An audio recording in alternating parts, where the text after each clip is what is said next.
Irmãs queridas, irmãos queridos, eu vos saúdo em nome de nosso Senhor Jesus. Hoje, segunda-feira, estamos iniciando o culto do Evangelho, com o estudo do Evangelho de Jesus, através da obra da professora Amélia Rodrigues, pela psicografia de Divaldo Franco. Hoje nós estamos no capítulo 6 e o livro é Vivendo com Jesus. E o capítulo de número 6 é chamado de Reino Feliz. E claro que vocês vão perguntar, Ari, como é que você pode resumir em uma frase o que está aqui? O que é que representa? Eu diria para vocês com muita alegria, muito entusiasmo, porque este capítulo nos emociona a todos.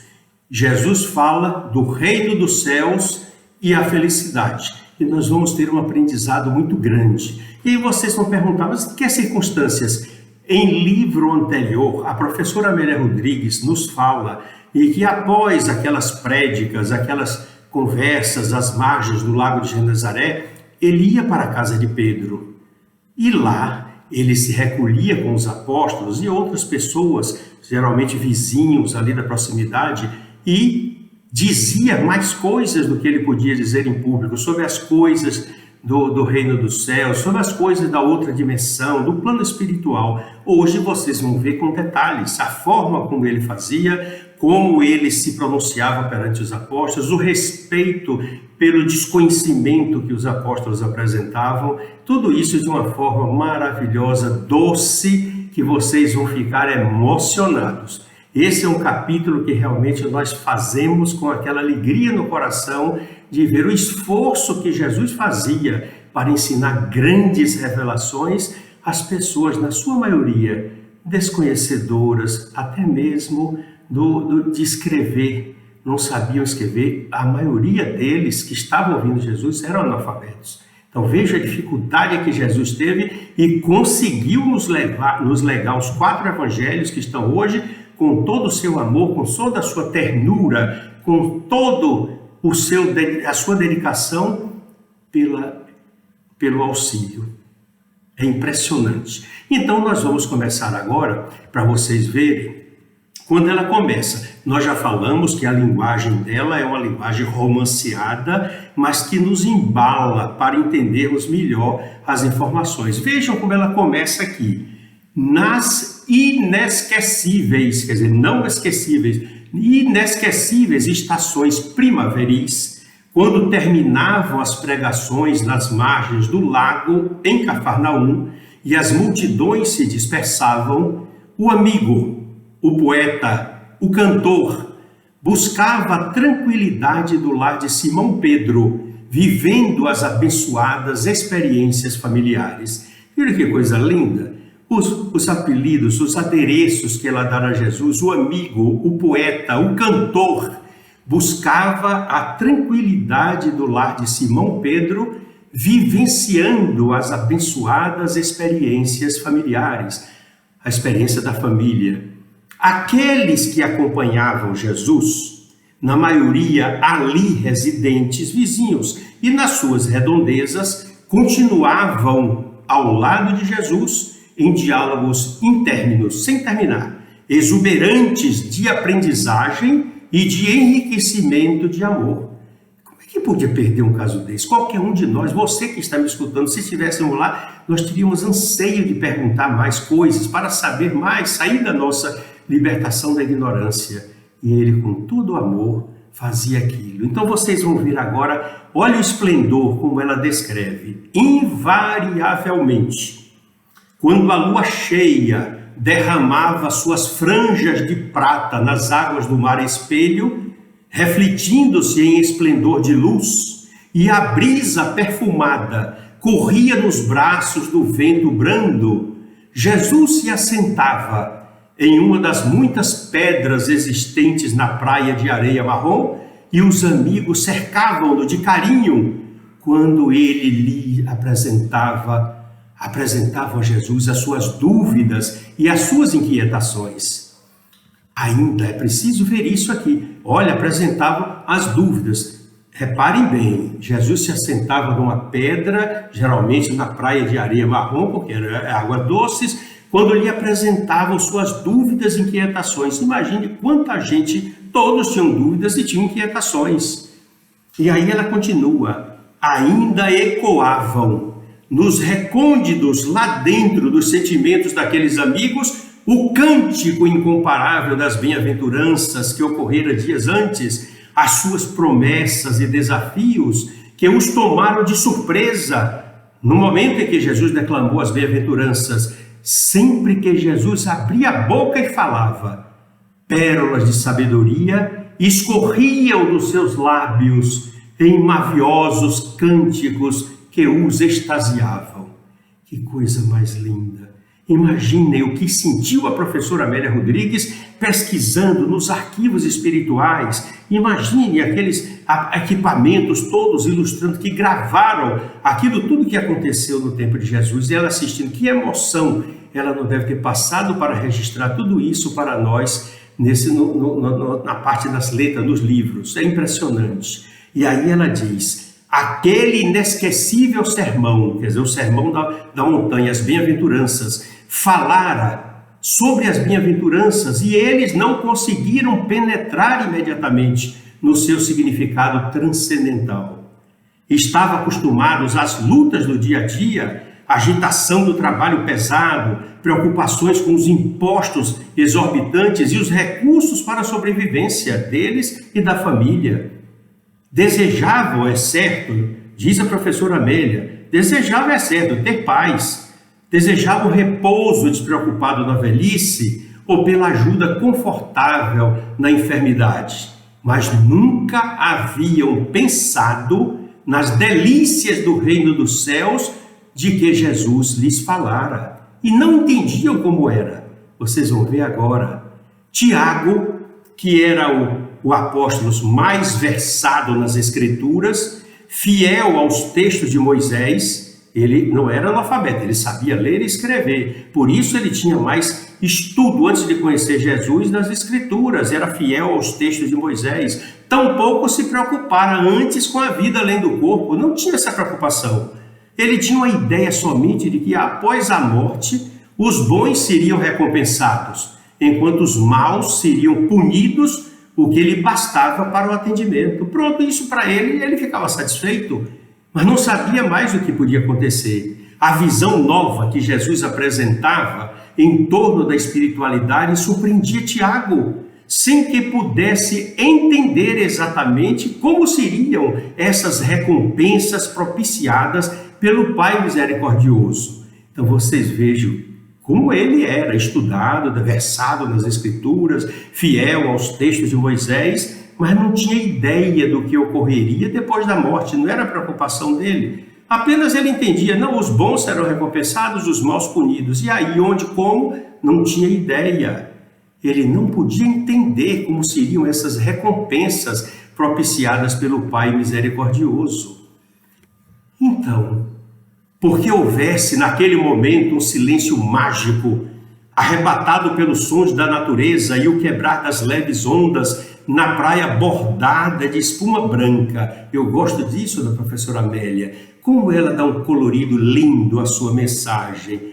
Olhem de novo como é lindo, porque houvesse naquele momento um silêncio mágico, arrebatado pelos sons da natureza e o quebrar das leves ondas na praia bordada de espumas brancas. Tiago perguntou a Jesus, Senhor, deslumbro-me com as vossas informações. Eu fico deslumbrado com as suas informações, embora nem sempre as compreenda, porque estão além da minha capacidade de entendimento. Viram a humildade? E ele prosseguiu. O reino dos céus, por exemplo, Senhor, a que sempre o Senhor se refere, é um lugar especial de delícias que se vivenciará depois da morte como um paraíso ou se encontra aqui na terra onde estamos? Viram que pergunta bem feita? Eu tive um professor de direito que ele disse uma vez, o importante quando eu estou na sala de aula é observar a condição e a qualidade das perguntas que fazem, porque aí eu vejo aquele que está formulando as condições de que ele tem para receber uma boa resposta. Viram como é interessante? Olha, eu vou repetir essa pergunta. O reino dos céus, por exemplo, a que sempre o Senhor se refere, é um lugar especial de delícias, como um paraíso que se vivenciará depois da morte ou se encontra aqui na terra onde estamos. O mestre compassivo sorriu suavemente, olhando com brandura o amigo quase constrangido, porque mostrava a ignorância e ele ficou constrangido. Mas Jesus respondeu: todas as criaturas aspiram à felicidade. Quer dizer, desejo ardentemente a felicidade, que se apresenta para cada uma delas de maneira diferente. Vejam que interessante e lindo que Jesus colocou. Para o enfermo, a felicidade é a cura. Para o faminto, é o pão. Para o sedento, é a água refrescante. Para o necessitado, é o socorro, que o liberte daquela preocupação. Para o solitário, é a companhia, sendo algo especial para cada grau de aflição ou de sofrimento. Viram como é bom que a gente já está compreendendo mais a questão do sofrimento e da felicidade? E ele diz ainda, continua Jesus, a felicidade, no entanto, não é a falta de sofrimento.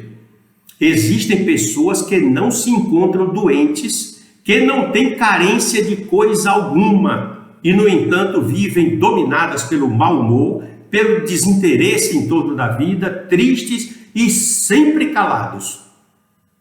Outras pessoas, no entanto, existem que sofrem dificuldades imensas e são portadoras de enfermidades dilaceradoras, mas apesar disso não se queixam, apresentam-se alegres e joviais, são fraternas e espalham bom ânimo. Exemplo para aqueles que estão observando e não sofrem. A felicidade, portanto, continua Jesus. Isso aqui foi que caiu aqui dentro, como uma água refrescante, alimentando a fé do meu coração. A felicidade, portanto, independe do que se tem, sendo um estado interior de paz, que as questões de ordem material não conseguem perturbar. Assim é o reino dos céus, que tem início no coração das criaturas, quando optam pelos valores do bem, da justiça, do trabalho, do amor, da solidariedade. A mudança de atitude na vida em relação à harmonia entre todas as coisas e seres acalma interiormente o indivíduo, que passa a desejar profundamente pela compreensão entre todos e pelo espírito de solidariedade que deve existir nos sentimentos. Oh, que coisa linda Jesus falou. Essa compreensão, continua o mestre, proporciona bem-estar interno, que se exterioriza em forma de júbilo e de saúde, mesmo que surjam doenças nesse percurso. Aquele que assim procede, vivencia desde então o reino dos céus no coração, prolongando-o para além da morte física, quando o espírito, livre das injunções penosas, muitas vezes do corpo, se eleva na direção ao Pai amoroso. Coisa maravilhosa para a compreensão deles que não entendiam de nada e para nós também. Todos somos, continua Jesus, todos somos originários do mundo espiritual, que é eterno, portanto anterior a este que nós estamos, para onde todos retornaremos inevitavelmente, porque a morte não interrompe a vida. A vida é uma só. Aqueles que houverem amealhado, juntado a paz e trabalhando em favor da felicidade, prosseguirão habitando em região de incomparável beleza no plano espiritual, onde não existem sofrimentos nem desencantos, não se experimentam ansiedade nem receios, porque a harmonia que o constitui enternece o coração e enriquece a mente com a imperecível luz da felicidade.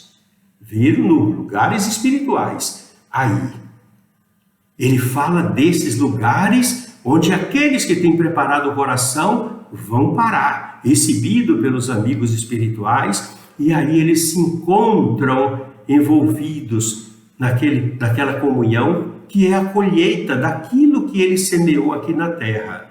Olha, quando nós olhamos A vida de André Luiz, a colônia Nosso Lar, onde ele foi parar no umbral com tanto sofrimento, com tantas acusações de que ele era suicida, e ele, quando foi atendido por um médico, ele disse: não, eu sou médico, eu não cometi suicídio.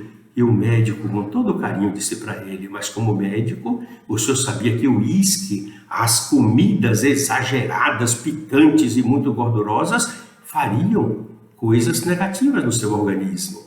Portanto, tinha conhecimento disso, e todo aquele que assim procede é um suicida indireto, como o irmão querido foi. Então vocês vejam, ele foi parar lá, mas outros, como Jesus fala, eu quero repetir bem isso, lugares espirituais diferentes. Aqueles que houverem amealhado a paz e trabalhado em favor da felicidade, prosseguirão habitando em região de incomparável beleza, onde não existem sofrimentos, nem desencantos, não se experimentam ansiedade nem receios, porque a harmonia que constitui esses locais enternece o coração e enriquece a mente com a imperecível luz da felicidade. Foi o que aconteceu? Todos os amigos estavam dominados por leve sorriso de esperança que lhes bailava nos lábios, procedente dos sentimentos de alegria, como que antevendo a região espiritual a que Jesus se referia, imaginando. E nós não imaginamos, nós temos a certeza do que assim acontece. E Jesus prosseguiu: o mundo espiritual é constituído de júbilos e promessas de alegria nas regiões abençoadas. Aí agora ele coloca, nas regiões abençoadas, porque existem igualmente lugares de sofrimentos reparadores, onde se alojam aqueles que não quiseram ou não souberam comportar-se conforme os padrões da lei de amor, rebeldes.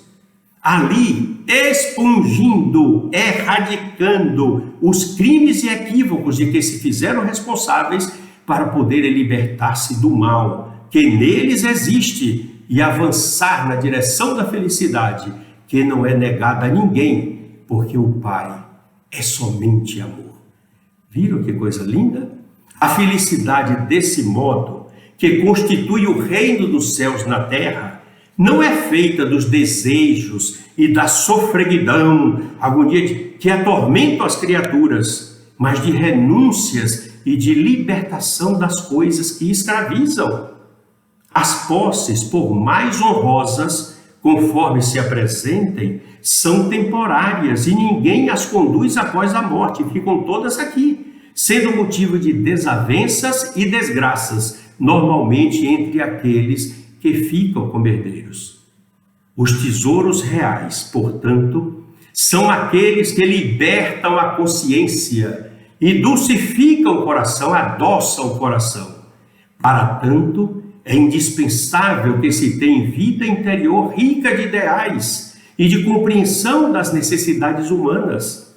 Quando se está dominado por essa presença, um ideal de bem servir, de muito amar, não importa onde o indivíduo se encontre, quer seja no cárcere ou na liberdade. Todos os seres humanos trazem no íntimo os elementos que constituem a plenitude, mas nem sempre sabem distinguir, em razão do embaraçoso mundo de futilidade e de coisas nenhumas a que se atribui valor exagerado. Vocês viram, meus queridos irmãos? E Jesus, como era compreensivo diante daqueles pescadores que estavam lá, ele deu mais um esclarecimento oportuno que cabe também, de acordo com as nossas posições, também interpretar. É natural que haja interesse pela pesca, pela semeadura na terra generosa, pelo trabalho na construção, pelas atividades dos deveres sociais e humanos da vida em família e em sociedade. Tudo é natural. No entanto, deve haver igualmente preocupação pela realidade a que todos aguardam além do corpo, quando advém a morte, que é inevitável, a nobre mensageira da vida eterna. A felicidade, continua Jesus, não é, portanto, uma calmaria após a turbulência de acontecimentos desagradáveis e afligentes. A isso podemos chamar de repouso ou satisfação por haver se libertado do que era causador do sofrimento. O reino dos céus, desse modo, pode ser considerado o conhecimento da vida e das responsabilidades que são decorrentes, mediante a consciência do dever que deve ser realmente cumprido e das experiências que se adquirem no contato com as várias facetas em que se apresentam. Permanecendo essa condição interna, as ameaças de fora, as agressões, as perseguições, em vez de constituírem motivo de desânimo ou de dor, transformam-se em estímulo para o prosseguimento do ideal que se abraça. Aí nesse ponto Jesus parou. Jesus novamente silenciou ante o natural deslumbramento dos companheiros que ali estavam. Tanta coisa nova eles observando. Jesus levantou-se. É quando a Amélia diz, outro quadro lindo, e nós devemos procurar ver esse quadro com o coração e o pensamento. Jesus levantou-se e, ficando banhado da claridade prateada da lua, Jesus levantou-se e, ficando banhado da claridade prateada do luar, da lua, ele concluiu: um dia, olhe como ele antecipou o que iria acontecer com os apóstolos. Um dia que não está muito longe, quase todos sereis chamados a viver essa indescritível alegria de comunhão com o Pai, em silencioso sentimento de amor e de união, quando o mundo se voltar contra vós por minha causa, e acusando-vos da prática do mal e da perversidade, da desobediência às suas injustas leis, vos castigarem e vos tomarem a vida física. Jesus já prenunciava o que ia acontecer com eles, porque eles iam realmente desencarnar naquele estado de sofrimento.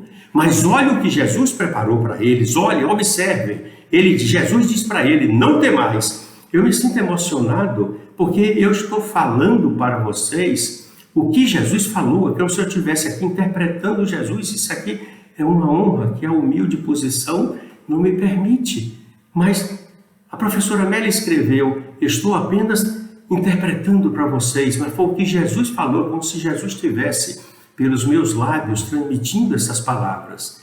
Quando ele diz para os apóstolos, não temais, mantende-vos fiéis e serenos, porque estareis em êxtase de felicidade, longe dos impositivos transitórios que eles, os perseguidores, estarão possuídos. Enquanto neles os perseguidores, a fúria e o medo, os tormentos do ódio e do desespero estiverem acendendo o fogo da destruição, estareis em calma, refrigerados pela certeza da libertação total e do futuro gozo do reino que vos está destinado.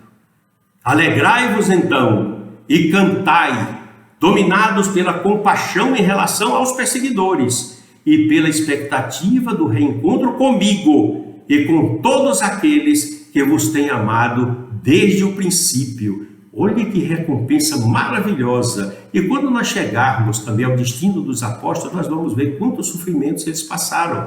Mas Jesus estava aqui antecipando o que iria ser proporcionado a todos eles. Viram que coisa mais linda? E vejam agora aqui a parte final, o último parágrafo que a professora Amélia escreveu. Jesus silenciou, deixando que a balada suave, em forma de bem-aventurança, prosseguisse, musicando os sentimentos de todos que estavam ali, naquele momento, felizes e confiantes. Oh, que coisa mais linda! Por isso que eu disse a vocês, realmente é um dos capítulos mais emocionantes, porque em livro anterior, como eu falei, a professora Amélia Rodrigues nos fala que ele se reunia frequentemente após as lides públicas, pregando à beira do mar em outros lugares, na casa de Pedro, com as pessoas mais simples, sinceras, os apóstolos vizinhos e outros. Mas não havia esse esclarecimento das luzes que se irradiavam ali, naquele lar de Simão Pedro, às margens do lago de Cafarnaum. E hoje nós estamos aprendendo tanta coisa. E o mais importante que eu acho é que a professora Amélia traduz as palavras que saíram dos lábios adocicados de Jesus para adocicar os nossos corações, dando-nos a esperança do que o futuro nos recompensará, desde que agora nós tenhamos os procedimentos necessários para cumprir a lei de amor em todas as situações de nossa vida, lembrando do que Jesus falou: o meu fardo é leve, respeitar a lei de amor, e meu jugo é suave, praticar o amor. Portanto, meus queridos irmãos, tenhamos júbilo por essa manhã radiosa de tantos ensinamentos. Eu me senti lá no meio, entre aqueles mais pequenos, no canto da parede da casa de Simão Pedro, assistindo Jesus falar, e me emocionei só com isso aqui. E quantas vezes, quantos de vocês também não desejariam, como eu, estar lá também, participando, bebendo diretamente do conhecimento de Jesus, de forma paternal, amorosa, carinhosa, amiga, aqueles conhecimentos que eles não tinham ideia, mas que deslumbraram todos eles e motivaram depois para conseguirem realmente realizar a missão de cada um. Que o Senhor nos abençoe neste dia, nos envolva com sua paz, com sua luz, derrame um oceano de bênçãos nos lares de todos vocês, inunde os seus corações de ternura, de afeto, para que vocês possam cantar a reencarnação, as bases da doutrina codificada por Allan Kardec, porque é o Consolador prometido por Jesus, relembrando tudo aquilo que ele disse e dizendo outras coisas que naquele momento ele não poderia exemplificar. Que tenhamos todos essa consciência e sigamos intimoratos as pegadas de Jesus, hoje, amanhã e para sempre. Que Ele nos abençoe e nos envolva com a sua paz. Que assim seja. Muita luz nos caminhos, nas consciências, nos corações, nos seus lares, em todos os seus familiares. Que assim seja.